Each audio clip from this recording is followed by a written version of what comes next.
Olá pessoal, Peraí, Diego. Olá pessoal, esse é o nosso segundo vídeo de revisão para a prova. Fiquem atentos para não se arrombar nela. No primeiro vídeo trabalhamos um pouco sobre o assunto de resistência elétrica. Agora, nesse segundo vídeo, eu vou estar fazendo uma recapitulação do que vimos na primeira etapa do curso, sobre as grandezas elétricas e sobre os tipos de circuitos elétricos e os dispositivos de manobra. Então vamos lá. A gente pode definir as três principais grandezas elétricas que trabalhamos no nosso curso: tensão, corrente e resistência. A tensão é a quantidade de energia disponível, a corrente é o fluxo dos elétrons e a resistência é a capacidade de um material de se opor à passagem da corrente elétrica. As três estão intimamente ligadas.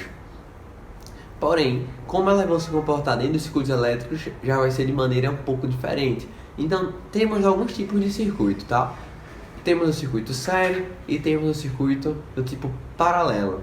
Na nossa residência é bastante comum vermos o circuito do tipo paralelo quando relacionamos as nossas cargas. Então, por exemplo, as nossas lâmpadas, computador, televisão, todas elas estão associadas paralelamente entre si. O que isso significa? Se uma lâmpada queimar, seu computador não vai parar de funcionar, pois cada um possui sua corrente de maneira individual e sua tensão vai ser a mesma para todo o seu circuito. Então, na sua casa, você vai ter o que? 220 em todos os seus pontos de consumo, porém cada um tem sua corrente individual.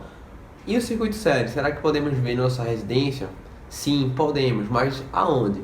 Nos dispositivos de manobra, por exemplo, disjuntores, interruptores, DRs, todos esses vão estar ligados em série com as nossas cargas. Então, por exemplo, o disjuntor, que tem como finalidade proteger o circuito contra excesso de corrente, proteger o circuito contra curto, ele vai estar ligado em série com, por exemplo, o circuito de iluminação.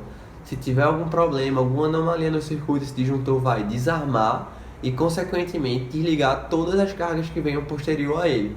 Ou seja, ele está associado em série, certo?